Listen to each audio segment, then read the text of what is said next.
YouTube company গো, তুমি আমার একটা ভিডিও ভাইরাল করো, আমার শরীরের অবস্থা খুবই খারাপ, আমি চাপের কাজ করতে পারছি না, আমার একটা কিডনি ইনফেকশন চলছে, ইনফেকশন হয়ে গেছে, অনেক টাকা খরচা হয়, সেই কারণে আমি আপনাকে বলছি, আমি ভিক্ষা চাইছি, একটা ভিডিও ভাইরাল ভিক্ষা চাইছি। যদি ভিডিও আমি ভাইরাল করতে পারি একটা, তাহলে হয়তো আপনি মনিটাইজেশনটা তাড়াতাড়ি দিয়ে দেবেন, তাহলে আর্নিংয়ের কিছু বন্দোবস্ত হবে। তা বন্ধুরা, তোমরাও একটু ভালোবাসা দিয়ে পাশে থেকো। আমি যেটা বললাম সেটা একবারেই সত্য, একবারে সত্য ঘটনা। আমার একটা কিডনিতে ইনফেকশন, অনেক টাকা খরচ হচ্ছে।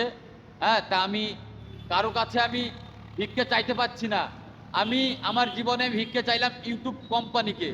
আর বন্ধুরা, এটা ভাইরাল করে দেন। আর ইউটিউব কোম্পানি, আপনাকে জোড়হাত করে বলছি ভিডিওটা ভাইরাল করে দেন। আমার প্রচণ্ড কষ্ট, প্রচণ্ড অসুবিধা, প্রচণ্ড মানে কষ্টের মধ্যে আমার জীবনযাপন চলছে, ভাইরাল করে দেন।